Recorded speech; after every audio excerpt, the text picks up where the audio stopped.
Cirebon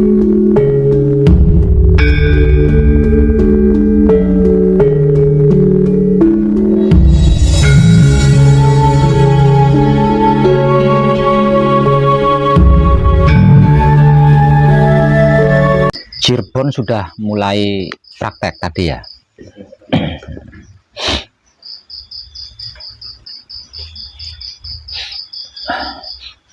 Lah untuk semuanya ingat loh ya, kalau sampai mengalami kesulitan dalam bentuk apapun, cepat tanya ya, jangan diam saja. Itu untuk kemudahan panjenengan sendiri.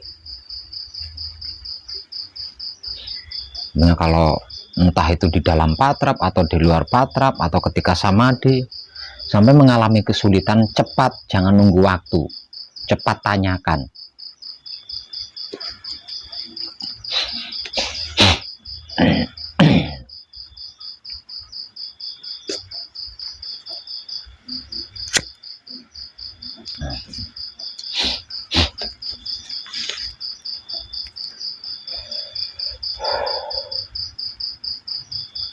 Nah, terus untuk malam pertama gemblengnya yang dari Cirebon ini, ada yang punya pertanyaan enggak?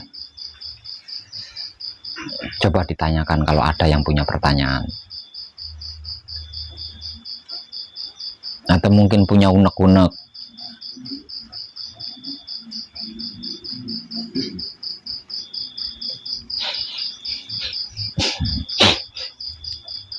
Ada? Ada apa enggak? Belum ada. Belum ada.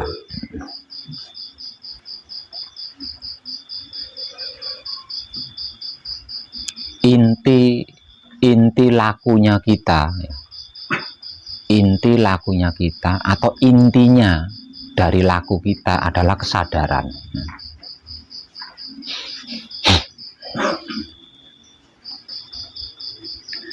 Nah, kesadaran ini ada tiga sebenarnya. Kesadaran ini ada tiga. Kesadaran wujud, kesadaran sukma, dan kesadaran ruh. Kesadaran wujud itu disebut sebagai sadar, yang semua orang punya. Bahkan orang awam saja punya kalau kesadaran itu ya. Kalau sadar itu. Nah, kesadaran wujud itu disebut sadar. Nah, kesadaran sukma itulah yang dimaksud kesadaran. Sedangkan yang satunya adalah kesadaran murni. Nah, kalau kesadaran murni ini kesadaran ruh. Kesadaran murni itu tidak bisa itu ini. Kesadaran murni itu memang sudah murni, jadi nggak perlu diapa-apain, maksudnya nggak perlu diapa-apakan. Itu kesadaran murni. Nah, kesadaran murni itu adalah kesadaran hidup.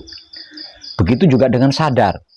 Sadar ini sudah asli dia, jadi tidak perlu diapa-apain, tidak perlu diapa-apakan, tidak perlu dipelajari, tidak perlu dikaji, tidak perlu apa, nggak perlu.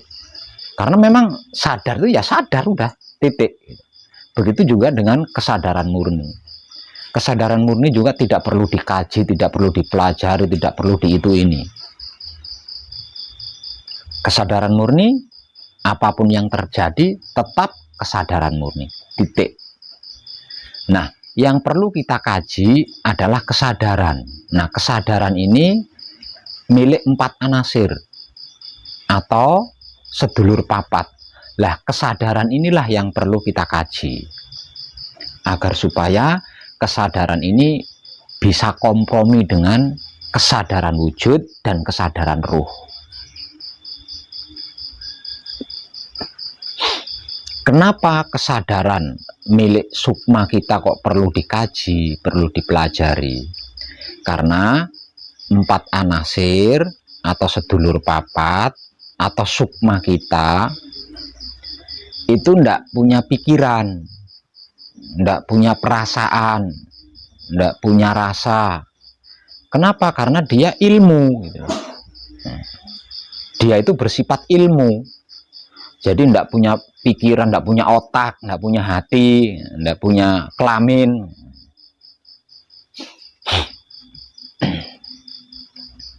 Nah, dikarenakan seperti itu, 4 anasir kita itu ndak tahu, tidak tahu mana yang baik untuk wujud, mana yang mencelakai wujud. Itu dia nggak tahu di situ, karena nggak punya otak kan, nggak punya pikiran kan. Jadi ngertinya apapun yang mereka berempat lakukan itu demi kebaikan wujud.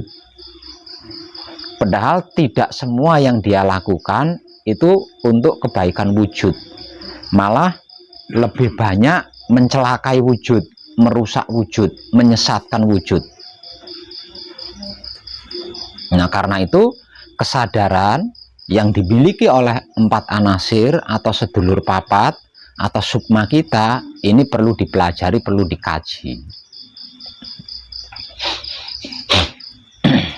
agar supaya kesadaran ini menjadi kontinu dan universal, seperti halnya sadar yang dimiliki oleh wujud atau kesadaran yang dimiliki oleh ruh. Nah, sadar wujud,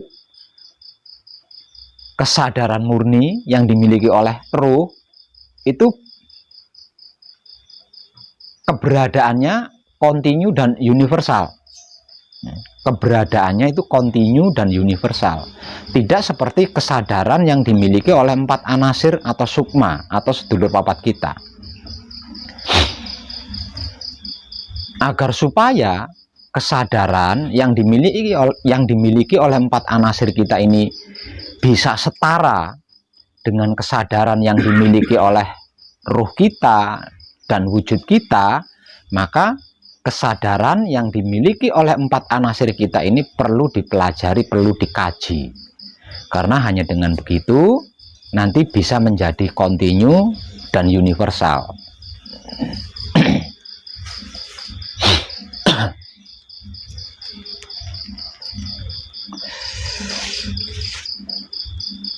Pentingnya mengkaji dan mempelajari kesadaran dikarenakan kesadaran ini berperan sebagai timbangan. Berperan sebagai timbangan atau berperan sebagai pikulan. Yang ditimbang apa? Yang ditimbang kesadaran milik roh dan kesadaran milik raga. Yang dipikul apa? Yang dipikul kesadaran milik roh dan kesadaran milik raga. Karena perannya sebagai pikulan atau timbangan, berarti kesadarannya kan harus lebih kuat, harus lebih kokoh. Karena jika tidak, dia bisa patah, bisa rusak. Rusaknya kesadaran atau patahnya kesadaran, lah ini yang menjadikan manusia tidak memiliki rasa dan perasaan. Nah, akibat dari tidak memiliki rasa dan perasaan, maka kelakuannya ya asal-asalan, asal melakukan saja.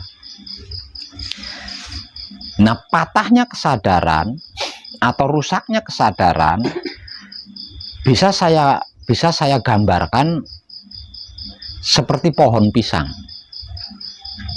Seperti pohon pisang. Jadi pohon pisang itu bisa digambarkan atau bisa dijadikan sebagai lambang ketika kesadaran itu patah atau rusak. Kenapa kok pohon pisang dijadikan lambangnya? Karena semua tumbuhan yang punya jantung itu cuma pohon pisang. Nah, dari semua tumbuhan yang punya jantung itu pohon pisang. Tapi apakah pohon pisang memiliki hati? Nah, itu. punya jantung tapi tidak punya hati. Jadi nggak ada nuraninya, nggak ada rasa dan perasaannya.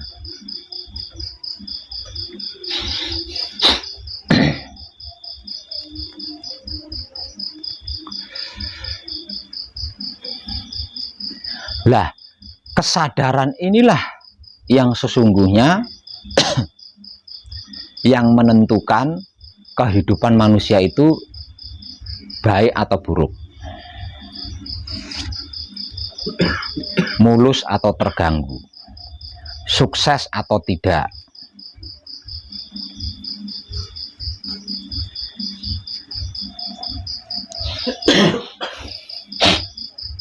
Karena itu perannya sebagai timbangan atau pikulan.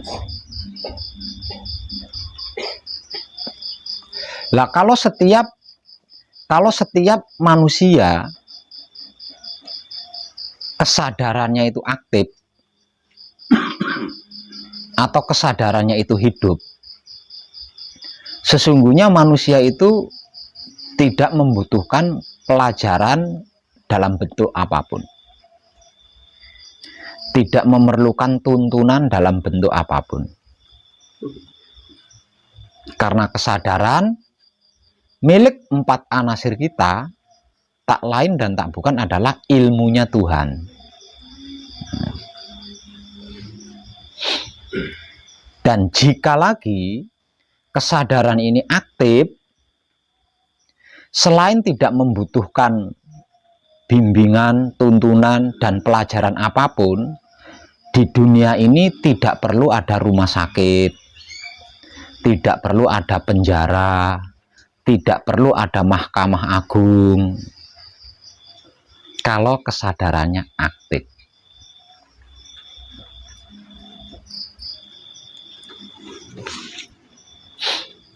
Namun kenapa sekolahan menjadi ada, pondok pesantren menjadi ada, mahkamah agung menjadi ada, penjara menjadi ada, rumah sakit menjadi ada?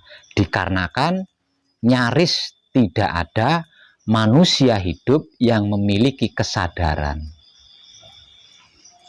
Sehingganya untuk bisa melakukan apapun itu dibutuhkan orang lain. Misal lupa, kalau tidak ada orang lain yang mengingatkan, tidak bisa ingat sendiri. Itu dikarenakan tidak aktifnya kesadaran.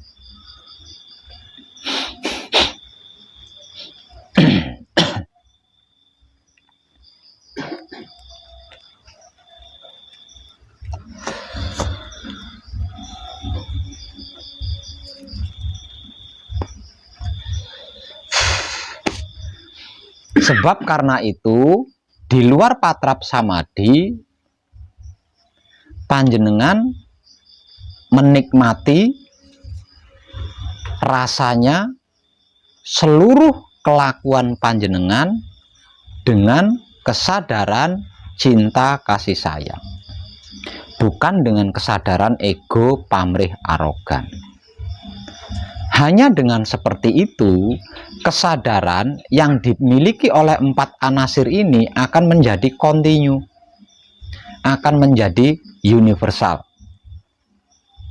Karena hanya dengan kesadaran kontinu dan kesadaran universal, 4 anasir kita atau sedulur papat kita atau sukma kita itu bisa kuat, selaras, mengimbangi kesadaran milik raga dan kesadaran milik ruh.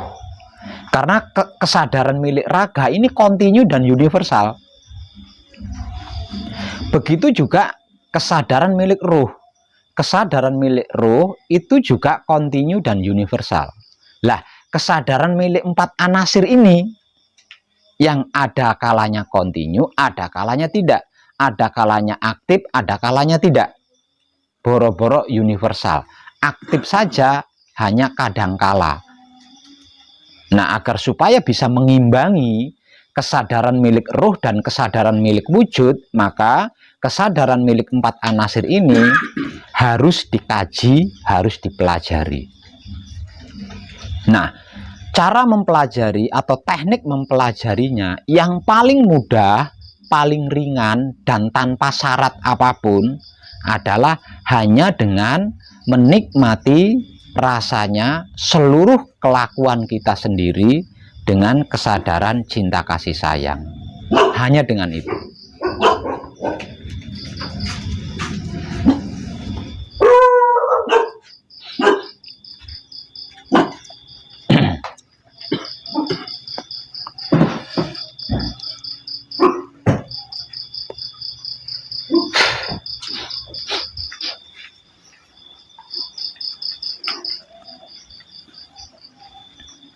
Lah itu inti daripada panjenengan menikmati rasa dari seluruh kelakuan panjenengan sendiri. Itu intinya di situ. Maksudnya di situ. Jenengan bisa paham belum tadi?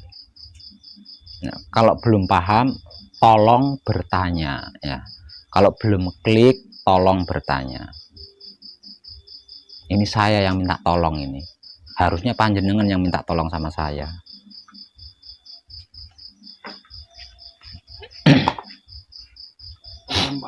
Jadi untuk menyeimbangkan kesadaran antara kesadaran ruh dan kesadaran wujud, kita menikmati kelakuan yang kita lakukan setiap saatnya. Ya.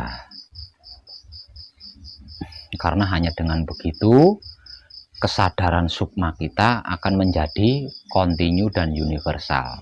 Hanya dengan seperti itu.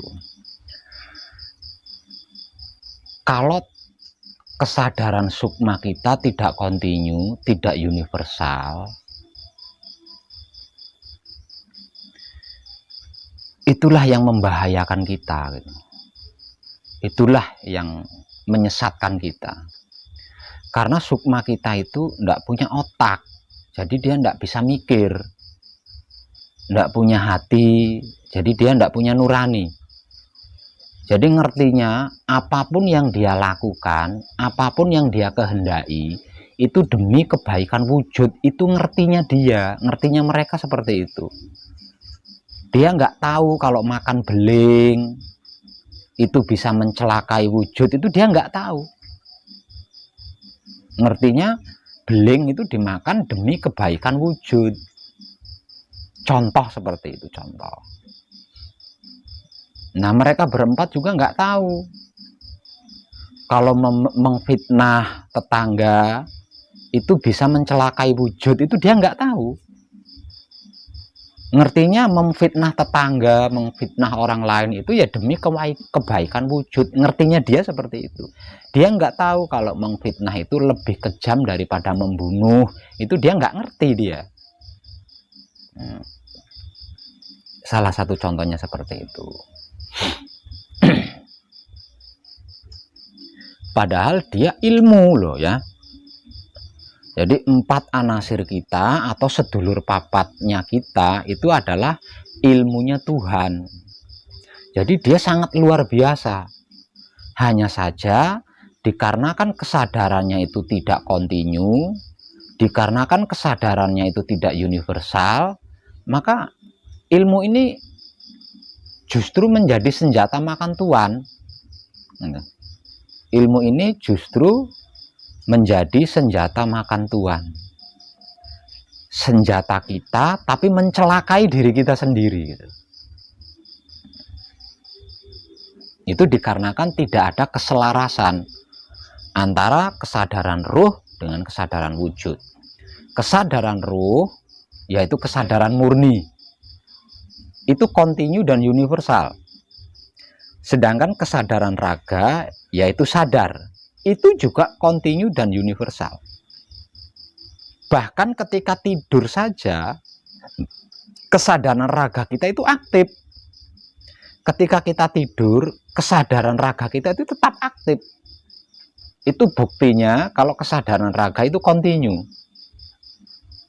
Nah, kalau perlu bukti, ketika jenengan sedang tidur pulas, dicubit yang kenceng, yang keras, tetap jenengan akan terasa lalu terbangun. Itu bukti kalau kesadaran raga kontinu.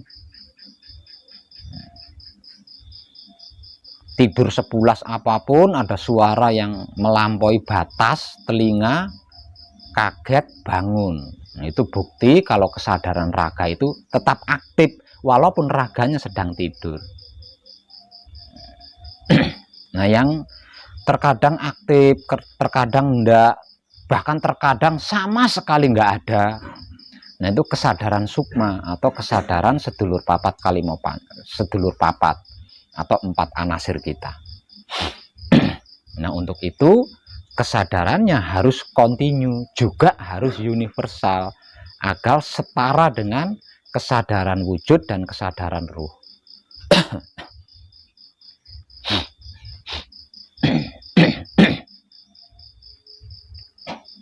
Nah, kalau kesadaran sukma ini bisa kontinu dan bisa universal, ya kita tidak akan mengalami kesulitan dalam bentuk apapun, tidak akan mengalami masalah apapun, tidak akan mengalami ketidakmengertian, tidak akan mengalami ketidakpahaman, tidak akan mengalami ketidaktahuan. Ini dalam hal apapun loh ya, dalam hal apapun. Karena apa? Karena mereka berempat ini ilmu Tuhan gitu loh. Ilmunya Tuhan. Hanya saja kekurangan mereka berempat itu tidak punya otak, tidak punya hati. Itu kekurangannya. Makanya apapun asal dilakukan saja, tidak dipikir dulu, tidak direnungkan dulu, itu tidak.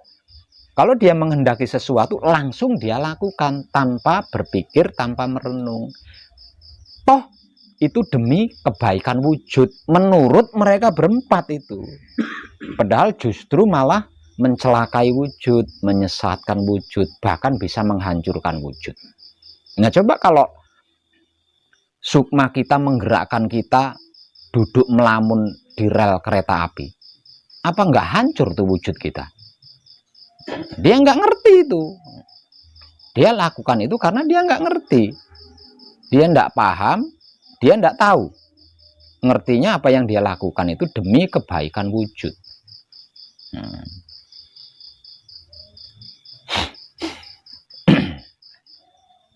Bahkan tidak berhenti di situ. Kalau kesadaran sukma kita atau sedulur papat atau 4 anasir kita ini aktif secara kontinu dan universal,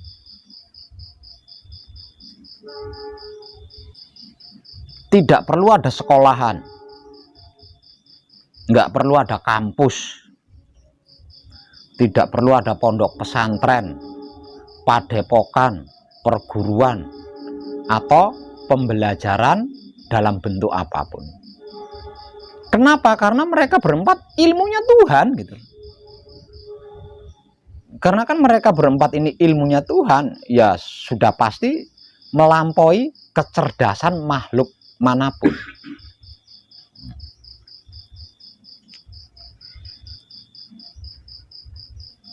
Selanjutnya, kalau kesadaran sukma atau 4 anasir atau sedulur papat kita ini aktif secara kontinu, yang paling menonjol ini ya, yang paling menonjol adalah seperti yang saya tulis di sana.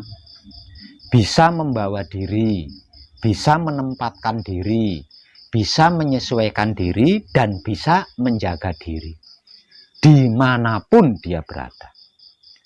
Nah, kalau setiap manusia hidup bisa membawa diri, bisa menempatkan diri, bisa menyesuaikan diri, dan bisa menjaga dirinya, coba masalah apa yang tidak bisa dia selesaikan? Masalah apa yang bisa menyentuh dia? Itu yang paling singkat loh ya. Itu yang paling singkat. Jadi yang saya tulis di sana itu ringkesnya atau singkatnya, secara singkatnya. Nah, itu membawa diri, menempatkan diri, menyesuaikan diri, menjaga diri, itu kalau dikupas luas loh ya. Itu luas. Dan keempat-empatnya itu terkait dengan kehidupan di dunia. Nah, kalau setiap manusia, ya, setiap manusia bisa membawa dirinya sendiri dimanapun, bisa menempatkan dirinya sendiri, bisa menyesuaikan dirinya sendiri, bisa menjaga dirinya sendiri.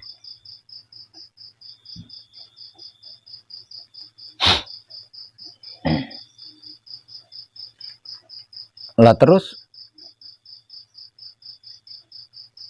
untuk apa panjenengan di sini? Lewong panjenengan tanpa kesini sekalipun sudah bisa 4 perkara itu. Untuk apa sekolah? Tanpa sekolah sekalipun panjenengan sudah bisa melakukan 4 hal itu.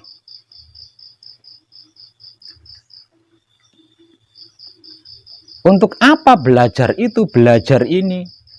Agar supaya bisa itu, bisa ini. Lawang tanpa belajar pun panjenengan sudah bisa.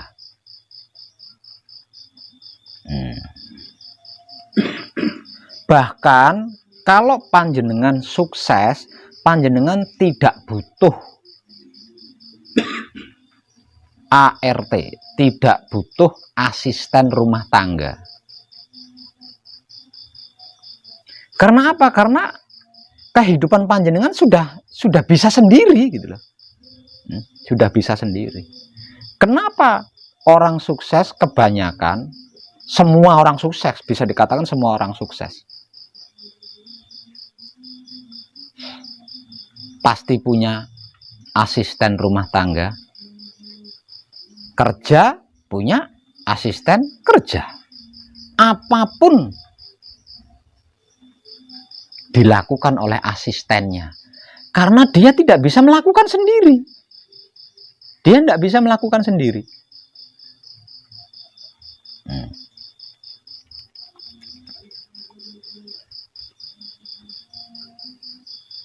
Itu kalau kesadaran sukma kita kontinu dan universal. Ingat, kalau ada yang kurang klik, bertanya. Pengendaliannya itu kesadaran kontinu ya. Pengendalian berarti pengendalian. Bukan pengendalian, penyetaraan. Itu tidak perlu dikendalikan, dia otomatis bekerja sendiri. Dia kan matic, mereka kan matic. 3 kesadaran ini matic. Namun satu di antara 3 kesadaran ini yang maticnya kadang hidup, kadang enggak. Nah, itu kesadaran sukma. Nah, kesadaran sukma. Jadi kesadaran sukma itu pemalas. Sukma kita sesungguhnya itu pemalas. Males itu sukma kita. Selain males, dia juga gampang lupa. Ya. Selain malas, mereka berempat juga gampang lupa. Lah bagaimana lagi lah wong nggak punya otak, nggak punya hati. Makanya harus kontinu. Kalau nggak kontinu dia lupa. Makanya harus dikontinukan. Kalau tidak dia lupa. Itu kelemahan dia itu. Jadi kelemahan dia itu secara simpel tidak punya otak, tidak punya hati. Itu dia. Mereka berempat. Nah, dikarenakan mereka berempat ini tidak punya otak, tidak punya hati, maka harus dikontinukan terus gitu. Harus diaktifkan terus. Jangan sampai off. Jangan sampai nonaktif. Karena kalau sampai nonaktif, kalau sampai off, harus diaktifkan lagi. Dia tidak bisa aktif sendiri gitu loh. Dia tidak bisa aktif sendiri. Nah, itu kekurangan mereka berempat. Bukan kelemahan ya, tapi kekurangan mereka berempat itu di situ.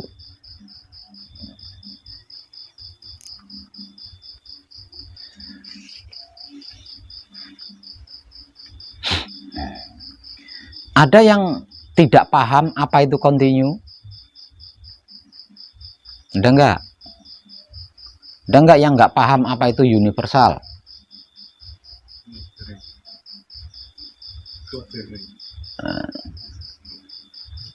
Saya jenengan anu he. Saya sedang hadapi yang sedang manekung ya, sedang gembleng. Ada nggak? Jangan diam. Kalau yang universal itu yang gimana? Ada lagi? Yang diam berarti paham kan? Sekarang saya nanya, apa itu kontinu? Kesadaran terus menerus. Yang lainnya? Kesadaran terus menerus dan keseluruhan. Nah terus yang lain coba. Kesadaran terus menerus. Nah kalau kesadaran universal, Kesadaran menyeluruh. ini berarti jenengan paham, baguslah. Jadi kesadaran kontinu itu kesadaran yang tidak berhenti. Kesadaran kontinu itu kesadaran yang tidak berhenti, kesadaran yang tiada hentinya. Kesadaran yang tidak ada hentinya, tidak ada berhentinya, tidak ada putusnya. Itu yang dimaksud kesadaran kontinu. Nah, kalau kesadaran universal adalah kesadaran yang tidak memilih. Kesadaran yang tidak memilih, kesadaran yang tidak menilai, kesadaran yang tidak membedakan, kesadaran yang tidak menghakimi. Itu kesadaran universal.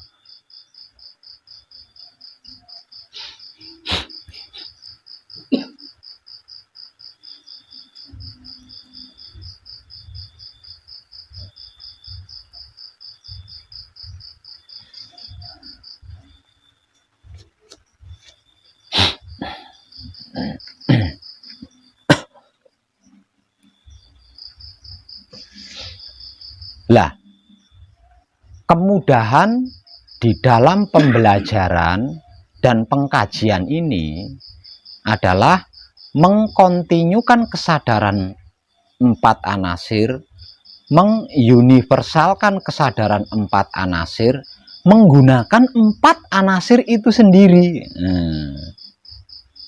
Bentuk kemudahan pengkajiannya itu di situ. Jadi di sini nggak ada istilah nggak bisa, nggak ada istilah gagal, karena yang kita gunakan 4 anasir itu sendiri, tidak yang lain.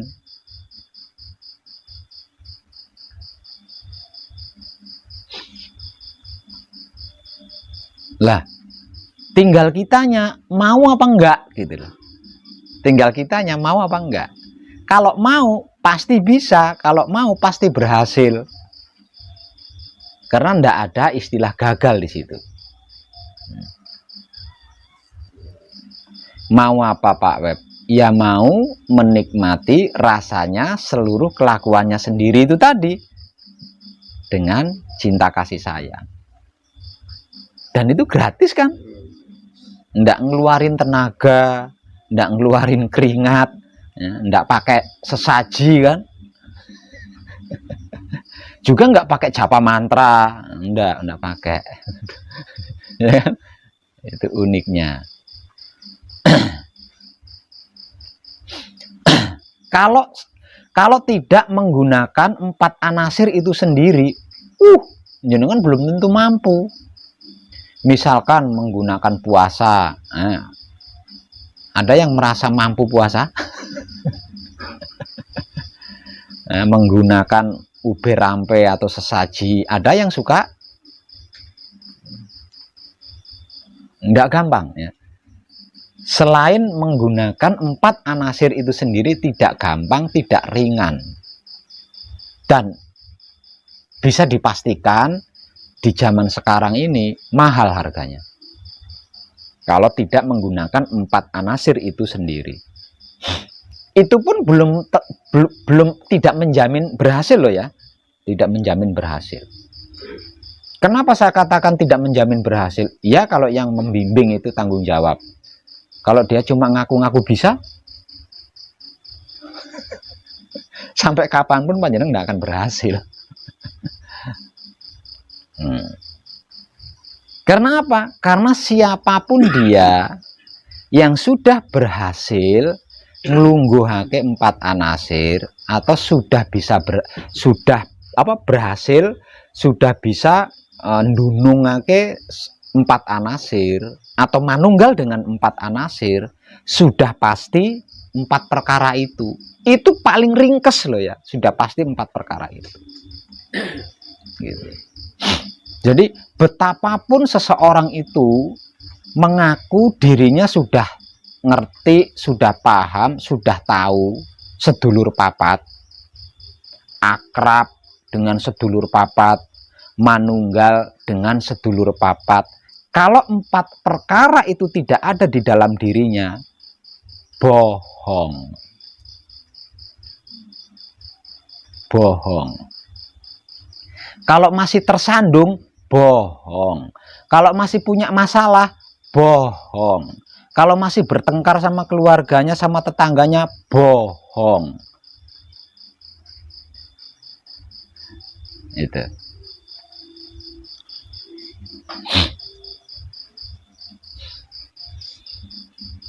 Itu sulitnya itu di situ.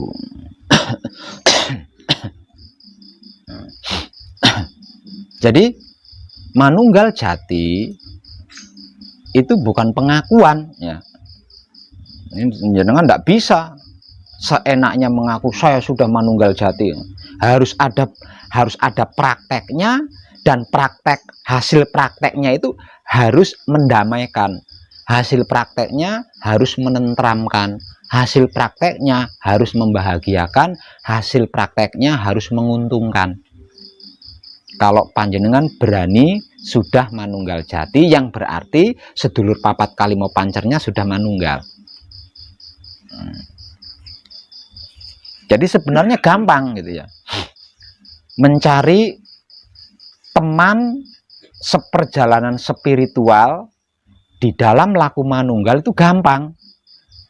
Tinggal jenengan memperhatikan aja kehidupan orang tersebut yang menurut kabar mumpuni. Nah, kalau orang yang menurut kabar itu mumpuni, panjenengan lihat dengan mata kepala panjenengan sendiri, ada 4 perkara itu di dalam dirinya, benar itu, benar, dekati dia, itu kadang sampean. Tapi kalau kelakuannya masih amburadul, nah itu cuma ngedebrus saja dia, itu cuma ngaku-ngaku aja itu.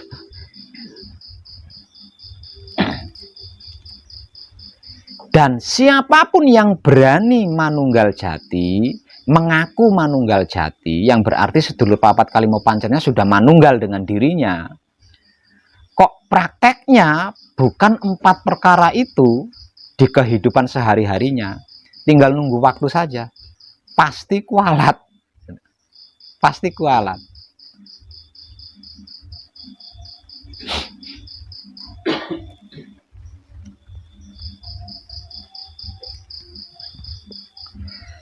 Nah, jika pemahaman ini sudah jenengan ngerti, kalau pengertian ini sudah panjenengan pahami, nanti panjenengan akan mengalami kemudahan ketika berusaha menikmati rasa seluruh kelakuan panjenengan sendiri dengan kesadaran cinta kasih sayang, itu panjenengan akan mudah di situ. Karena ada sambutan. Dari 4 anasir kita itu ada sambutan gitu ya, ada sambutan. Kenapa mereka berempat menyambut? Karena mereka tahu itu kekurangan mereka. Kekurangan mereka berempat itu adalah 4 perkara menikmati rasanya itu tadi. Ya, dikarenakan ada sambutan dari mereka berempat di dalam diri kita, maka kita mempraktekannya itu bisa mudah.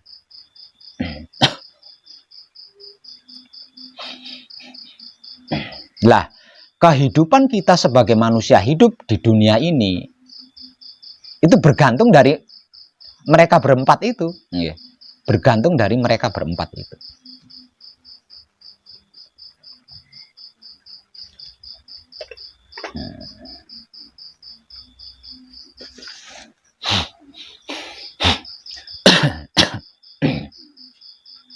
Jadi di luar patrap samadhi, ketika panjenengan menikmati rasanya kelakuan panjenengan sendiri, Satu, bersungguh-sungguh dan berhati-hatilah. Semakin panjenengan bersungguh-sungguh, semakin panjenengan berhati-hati, semakin tidak ada yang gagal ternikmati rasanya. Semakin tidak ada yang gagal dinikmati rasanya, panjenengan nanti akan semakin akrab. Dengan 4 anasir ini panjenengan akan semakin akrab. Nah, kalau sudah akrab, ketika salah satu 4 anasir ini hendak melakukan sesuatu, nanti akan berunding terlebih dulu, hendak langsung melakukan gitu, hendak langsung melakukan.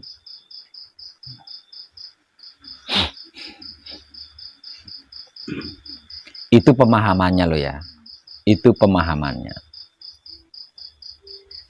Prakteknya ada di dalam diri panjenengan sendiri, prakteknya ada pada diri panjenengan sendiri. Mau apa tidak, itu saja.